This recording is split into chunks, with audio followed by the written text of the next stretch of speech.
Hey everyone, and welcome to my channel. Today I want to start a new reading vlog, and this is for one of the authors I want to read for the first time this year. This is a very beloved fantasy author, and I can't wait to get started. So the book I will be reading in this vlog is Blood Over Bright Haven by Wang. I gotta be honest, I have heard a ton of things about this book because I feel like everyone and their mother have read this one. So I do have a little bit of an idea what this book is about. So basically we are following a woman who is in this like magical academia setting where usually no women ever make it. So she has to deal with a lot of sexism in this world. And because the other people want to put her down, she is paired up with this janitor person because he is from a racialized background, from a group of people that are discriminated against in this world or something like that. And so I think it's about like, different kinds of discrimination and how different minority groups might be able to work together or not. So I'm intrigued to read this one. I have heard only great things. I have so many friends who love this book.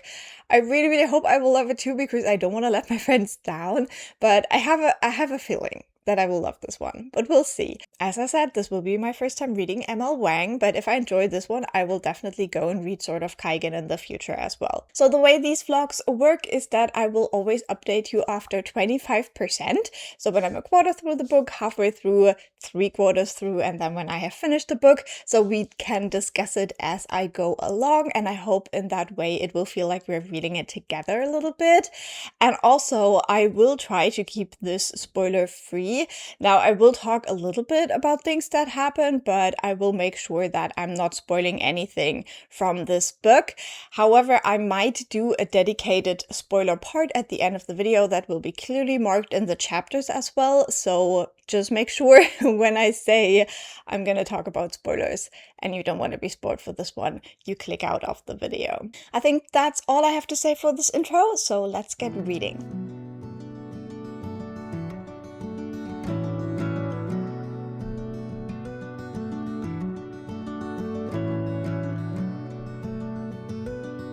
So I'm now a quarter into Blood Over Bright Haven, and I wanted to give you a quick reading update.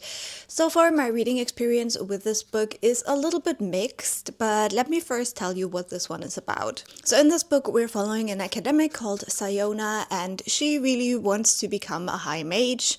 And because of that, she has to compete in some trials where women are only allowed once in 10 years. She is very nervous at the start of the book when we first meet her because she is about to enter those trials. But obviously, otherwise we wouldn't have a story. She does get in, and so we follow her journey as she enters this very male-dominated space. At the same time, we have a second character that we meet in the first chapter called Thomil, and he is one of the people who don't have the privilege to live in this magical city. He lives in the wastelands with a lot of his family and his clan basically. And at the start of the book, they are trying to get into the city, but this is a very dangerous journey. Now, the area around the city is a terrible wasteland where there are these magical lightning storms that are basically deadly, but we do follow Thomil as he attempts with his friends, his family, his clan to get into this city. And we have these two characters meet in the first quarter of the book, and the story goes from there. Now, this is very much a story about power, about knowledge, and how much power is in knowledge.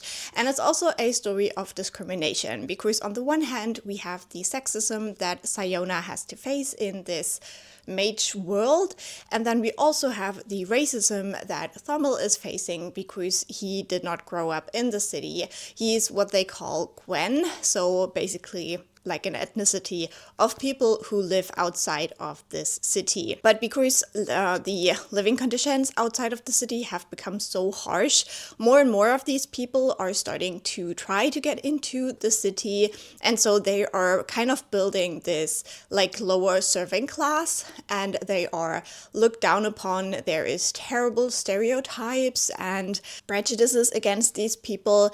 And we see both of this discussed in the first quarter already, but I think we will dive a lot deeper with that in the rest of the book. Now, why is my reading experience of this book so mixed, you might ask? There is basically one main reason and then one smaller one, but I think the main reason is that I have just seen so many people talk about this book. This was a very hyped book, and so I feel like I kind of know what is going to happen. So now at the 25% mark, everything that has happened so far in the book is completely what I knew would happen just from watching people talk about the book and reviews. So I feel like people just give away a little bit too much about this one, so I try to keep it more vague. But if you have seen more reviews about the book, you probably know a lot more than what I just said. So that is kind of an issue for me because I like to go into books kind of blind. I don't want to know too much. I think there is a way to talk about books and kind of the themes and the characters without giving away all of the plot. And I feel like with this book, a lot of people haven't done that. A lot of people have talked very plainly about the plot and the character development and all of that, so that I feel like I kind of know what is going to happen. I hope that now that I have reached the 25% mark, I'm at the point where all that I knew definitely would happen has now happened. So I hope moving forward, the book will be able to suck me in more and actually surprise me in what is going on. But that is my main struggle with the book, and it's obviously not the book's fault. And so that is very sad for me because I really want to like the book. I think the writing is really good. It definitely is one of those books where when I'm reading it, I don't struggle at all, but I do have this barrier of not really wanting to pick it back up once I have put it down for a day. So that's kind of the thing. Now, the little minor issue I have is that obviously this is a book about academia. Even though this is like magical academia, a lot of these things are still very much like the picture of what people think academia is in real life as well. And since I work in academia and I'm struggling with that a little bit at the moment, like honestly, in the last couple of years, this also hits a little bit close to home. So there are moments when I can identify with Sayona in that way, because sometimes I do have these moments where I think like, if I don't make it in academia, what the hell am I going to do with my life? Like, this is like my people. This is where I want to be. But at the same time, the system is so rigged and so fucked that it isn't enough to do a good job to stay in this field. You have to always be so excellent, put your all into it and all of that. So there are moments when I'm just like so frustrated with this system. That's just like a personal little touch to that. But yeah, so far I am not like super loving this book, but as I said, it's not the book's fault. So I'm definitely intrigued to see how this will continue now until the halfway point when we will talk again. And I do have a strong suspicion what the twist of the magic is. We'll see how that goes. So I'm intrigued to see how long it will take before our characters might figure some of that stuff out. And yeah, we'll talk again when I'm halfway through. I will also go on a trip with my grandma today, so I have no idea how much reading will happen. But if in the next update I'm in a different location, then it actually worked out that I'm reading on the bus today. We'll see.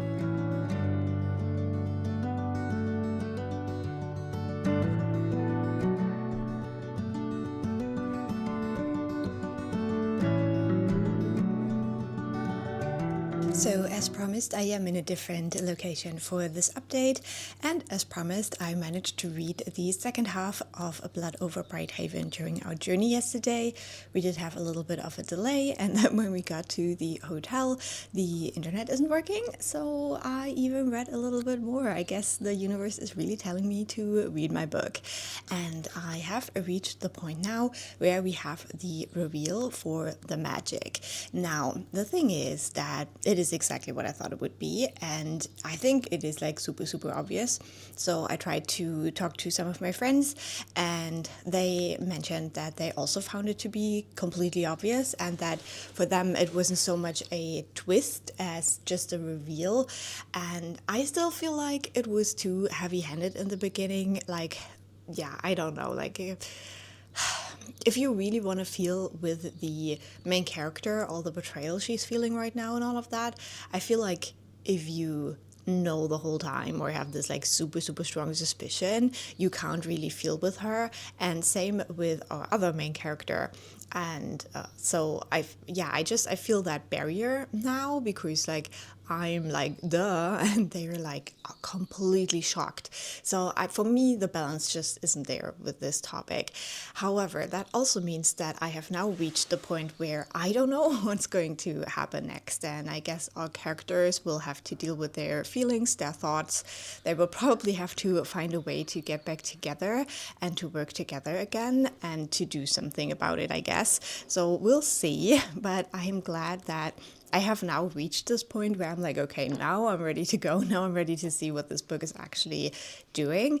And I think like the overall message is quite good, because like if you transfer this whole idea, you take out the magic and you just look at capitalism and colonialism, duh.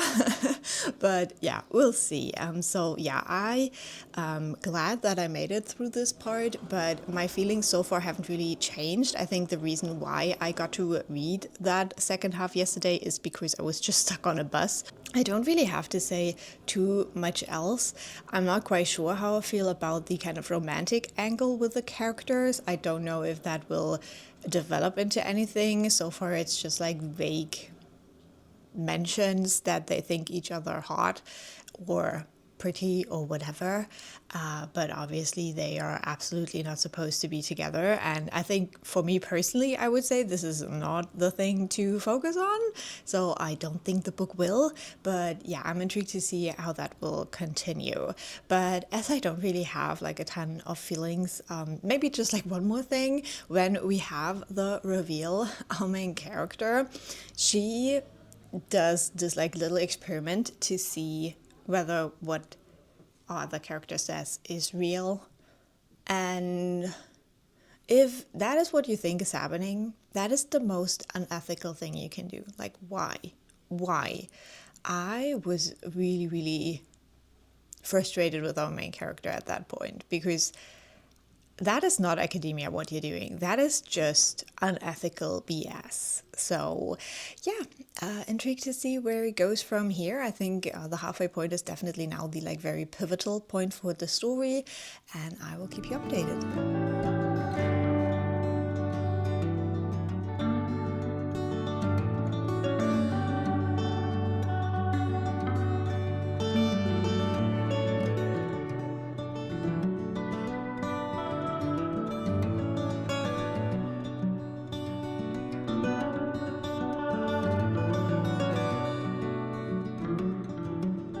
So we are having the chillest Sunday, as you can see, and I'm now 3/4 into Blood Over Bright Haven.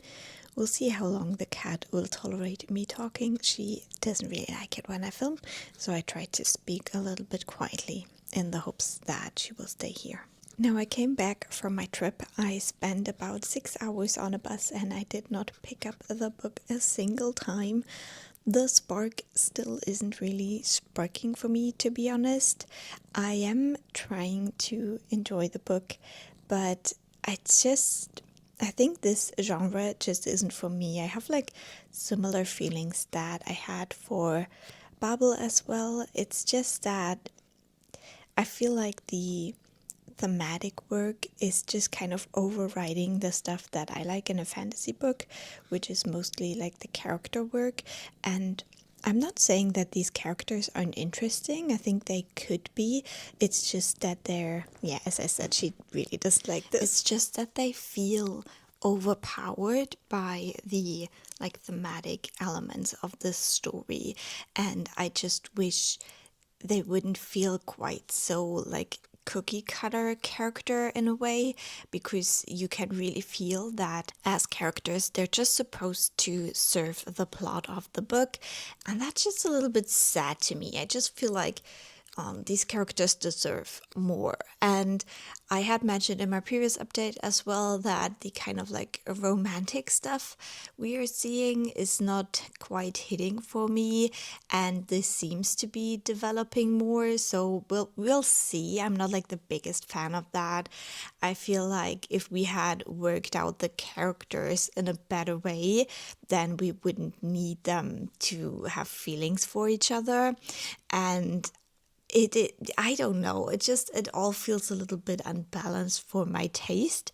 That is not to say that this is a bad story. I think it does quite interesting stuff. It's just that it's not hitting the spot for me, for my personal taste in fantasy books. So that is just a very personal thing. And yeah, I'm trying to put it into words a little bit, but yeah, basically, I think it's like very, very similar to Babel. I think that Babel did some things better when it comes to the colonial aspect of the story. I think Babel just took a deeper dive into this question of academia, because in that book, we have our main character who loves academia, but he is from the marginalized people. And so he knows kind of the toll that the academic work has on his own people. But then it also has been good to him. While it's not quite the same in this book, this one focuses much more on the sexism element of it, because we are following Sayona, but we only see her learn about the kind of colonial and racist aspect of it all.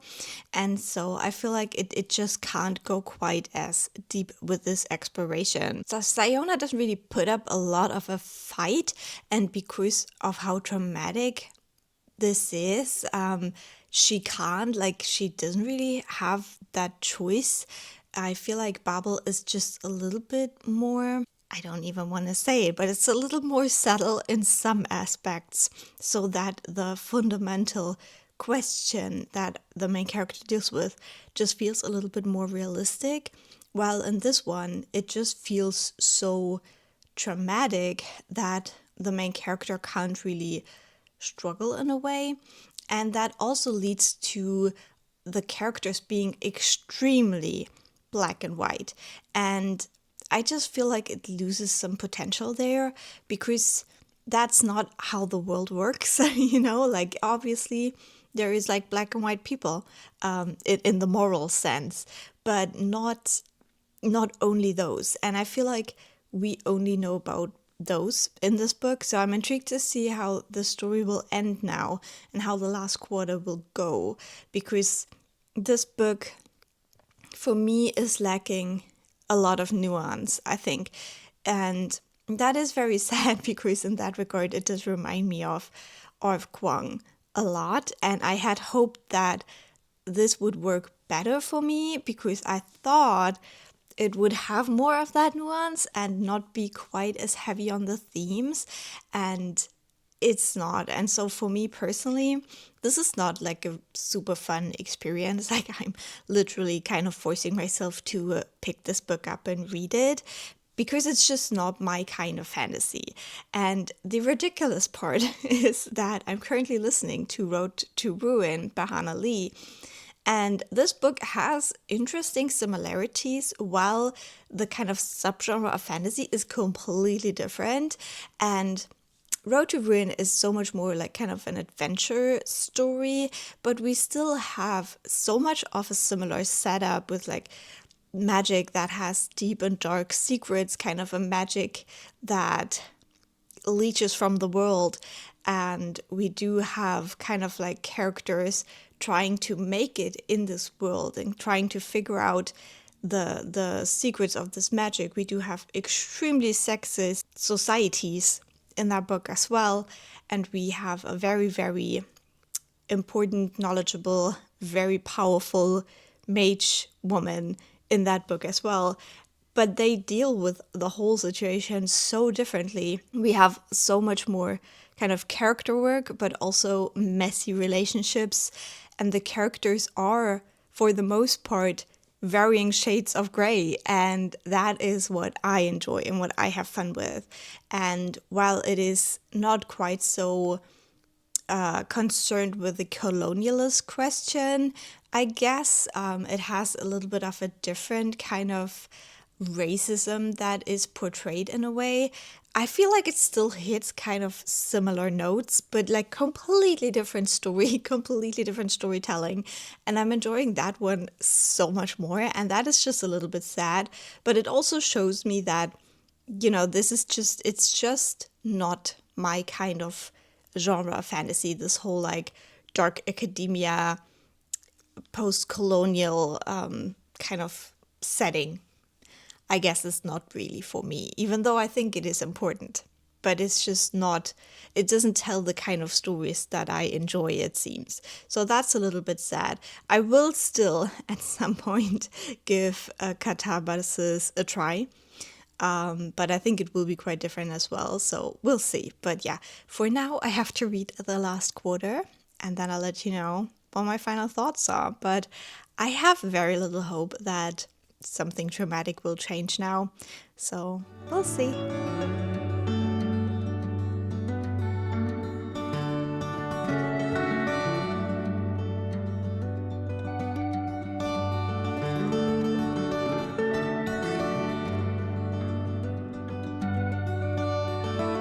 So I have finished reading Blood over Brighthaven, and it's time to talk about it. I don't really want to, you guys. I'm so sorry. But I did not love this book, and unfortunately, the ending could not save it. There were some aspects about the ending that I liked, but overall, oh, this was not it, you guys. I'm so sorry. I'm so sorry. I feel so bad. Like, if you want to unsubscribe, I totally understand. I know that this is completely an unpopular opinion. It's just what it is, you guys. It's what it is. I can't change how I feel. Now, truth be told, I think this whole subgenre of fantasy is just not for me. I didn't love Babel. I didn't love this one. I'm still tempted to give Catabasis a try, but like, why? Why would I do that to myself? You know what I mean? I don't know why I have such a hard time with this, but I think I talked a little bit about that in my last update yesterday, that it is basically just like putting themes over characters and world building and character dynamics is what doesn't work for me. I need characters that I latch onto in some way, shape, or form, and I need interesting character dynamics. And I just feel like it was completely lacking in this book for me. I didn't really feel anything about the characters. The main character, in the way that she's kind of autistic coded, I kind of liked that, but then I also didn't like how some of the characters were treating her because of that. And also, I just felt like the whole ending just really hinges on that in a way, and it didn't make sense to me. It didn't make sense because she knows that she doesn't have people skills, and still she's not listening to other people about people. Why? So that was a bit frustrating for me. Thummel, I think, is a bit of a more interesting character, but we just don't get enough of him. His perspective is really important for the story, but I think we are missing a lot of the important parts of him. The way he had to settle into his new life after what happened in the first chapter. We do see a lot of his struggles with the way he brought up Kara, I think her name is, and that was interesting, but it was also, I don't know, when they were discussing stuff like that, it was a lot of talking, and I didn't really see a lot of it. You know what I mean? It was just like, I hate it when I have characters who are just like walking somewhere or on a train somewhere, and they just talk about stuff. Like, how is that interesting? If I wanna hear that or see that, I will fucking sit on a train and listen to the people around me. I don't need a book for that. I just don't know why, but that vexes me so much. I wanna see things. I wanna see, like, the characters really grapple with things, like, in the moment when stuff happened, and not being like, let's talk about all of those feelings. Now, the plot in the end made no sense to me at all. The resolution did not feel like a resolution to me. It was all a little bit convenient, and it was absolutely predictable in a way. However, I had predicted kind of what happens at the end to already happen sooner, but then Sayona built in this whole other like thing that she did that made no sense and just made everything worse. I don't know, you guys. It was not satisfying in a way, and it's just, I don't know. I don't know. Like, I'm so sorry. I'm so sorry. If you enjoyed this book, good for you. It's just not for me. It's not made for me, and that's totally fine. Not every book has to be made for me. So I gave this one 3.5 stars in case I didn't already say that. That is a generous rating for me because I also gave Babel 3.5 stars, and I think in the end, Babel did a better job with the themes. First question I have. Do you think I should still try Sword of Kaigen? Because I do not want to disappoint my friends, and I think, like, for some of them, if I dislike Sword of Kaigen, they will disown me. So just asking what you think. Again, with Sword of Kaigen, I have some very specific predictions what is happening in the book, just because I have heard so much about the book already. And as we have seen with this one, that is not usually how I like reading my books. Like, if I already have these like very strong expectations of like plot points or developments. So what do you think? Should I try Sword of Kaigen in the future at some point? The other thing is, I want to go into a couple of spoilers now for the people who have read the book, so we can just discuss a little bit more, or maybe I can just tell you a little bit more of what didn't work for me. And obviously, you can disagree in the comments if you feel like it. I think a lot of that is also just personal taste and just stuff that didn't make sense to me. So maybe let's start out with the ending, because that is kind of like where I was hoping things would kind of redeem themselves, but in the end it felt like really flat for me. So we have Sayona's whole plan, and the plan is so shit. It makes no sense. So for this whole thing, maybe we don't start with the end. Maybe we start with the reveal thing. So the book is called Blood over Brighthaven. We know the city is Brighthaven. It has a dome. The dome is blood. Okay, thanks for revealing the magic system to me in your book's title. Literally. So, we take half of the book for our main characters to figure out that the Blight isn't just some random thing that happens because of the gods. It is actually the spells.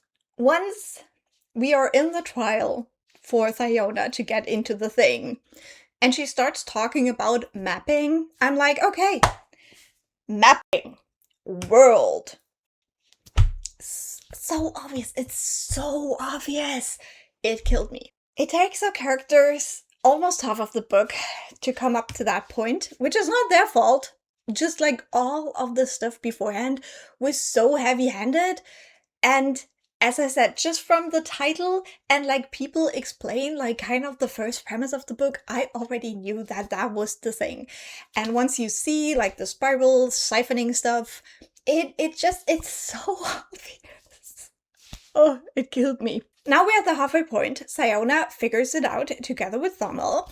Thommel is very, very distressed by that, obviously, because we have his whole backstory with his family, and it is very dramatic. Like, even though, because I already knew what the author was trying to do, I didn't really feel a lot at the beginning of the book, because it was exactly what I thought she would do.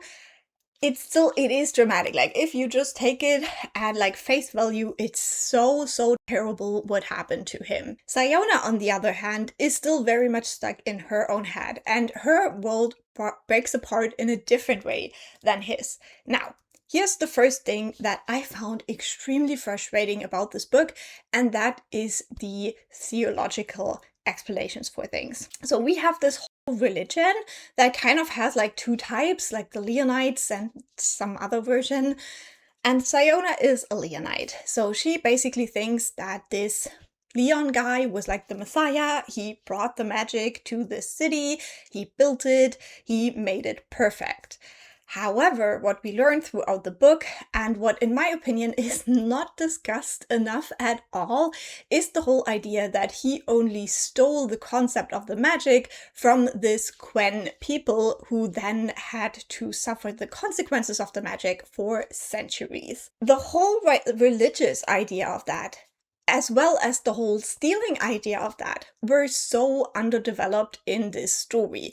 I think that is actually like the interesting stuff and the stuff that I wanted the characters to really focus on and kind of like work out the kinks in a way to how this came about. How was this one man in a position that he could not only lead one of the Quen boys astray? It almost felt like manosphere to me, you know, because like the Quen women were the quote-unquote witches. And so how did that come to be? Like, how did they build this magic system on kind of like the witch magic of women to then completely exclude women from society? Now, did this book explore this question at all? No, absolutely not. Not at all. It was not part of anything. It was just like the background noise to kind of lead Siona to some new scientific discoveries that she makes. The whole idea how the magic works with like the runes and stuff also felt very underdeveloped for me. I never got a real grasp on it. And the real question is, to me, just a little reader out here, how? How? Where does this magic come from where you can take energy from something else in the world to do something with? How does this work? Was it God? Which God? Because the God that Siona believes in obviously does not exist, or he's like a big ass fucker. So this is why I say that the world building is completely overshadowed by the themes. The world does not make sense or is not explored in a way that it makes sense to me, that I understand this.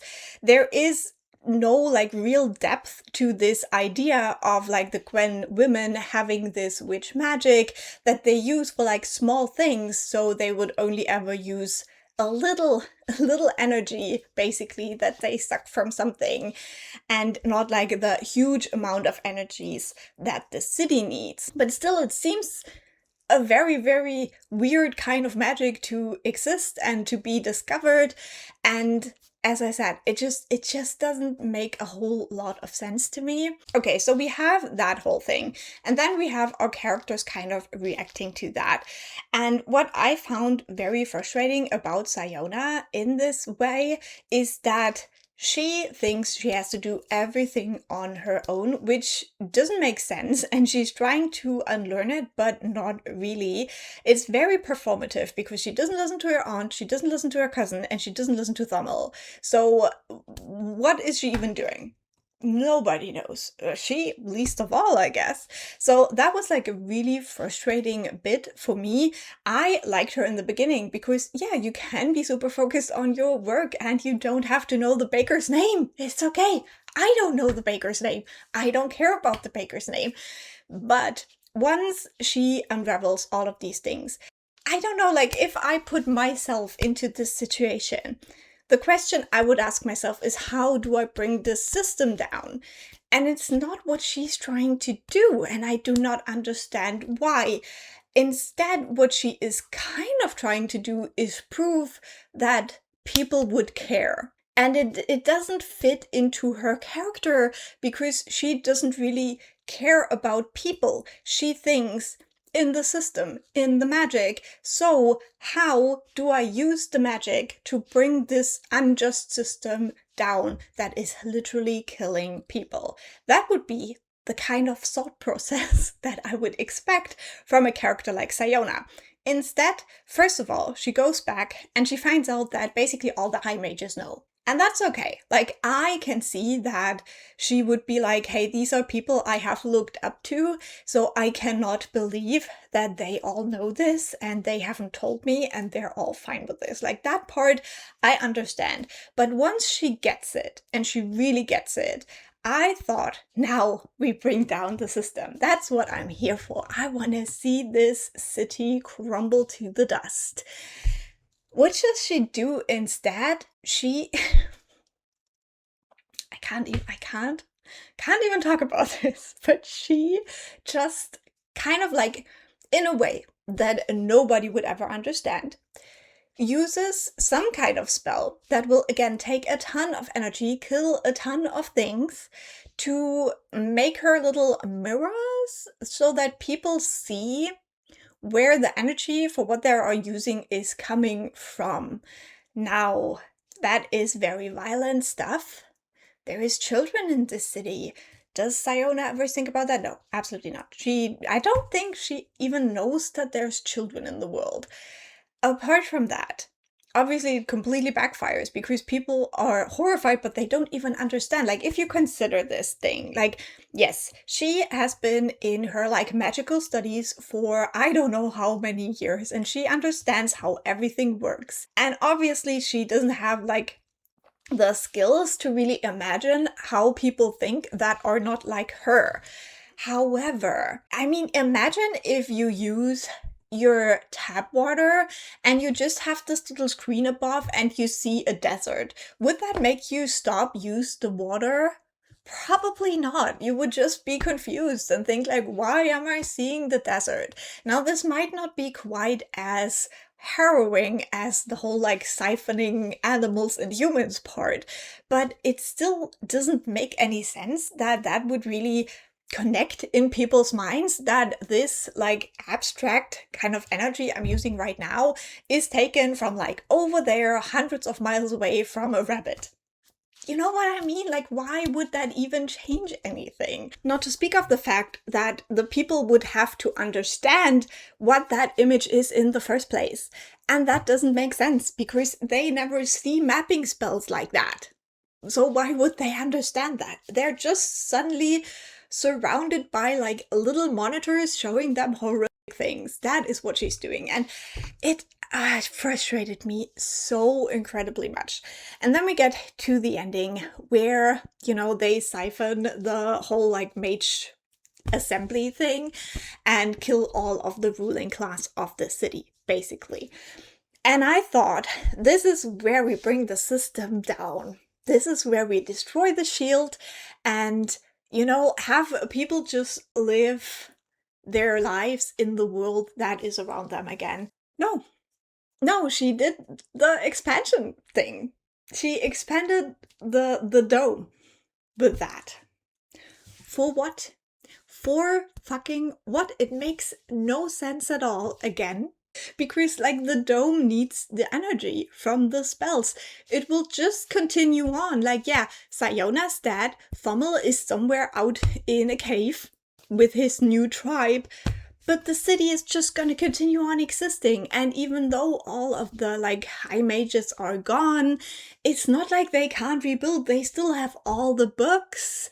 They still have all the like educators. Make it make sense. Please. I did not understand that ending. I do like some of the character moments we get at the end, especially with Kara. I think she was a really good character. The whole like, we're not gonna talk about the romantic attraction because like, no.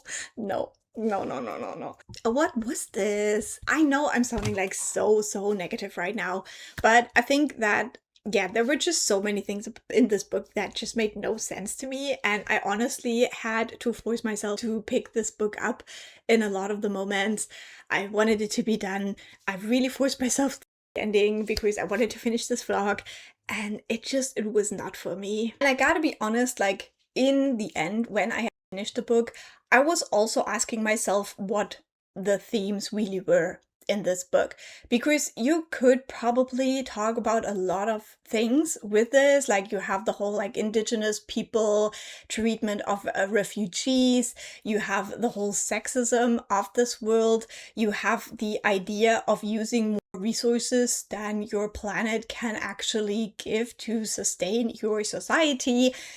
But I don't think we really explored any of that in a way that was satisfying for me and that had something to say that I really valued about this topic. Like, yes, sexism is bad, and as like a woman in history in academia, it was bad.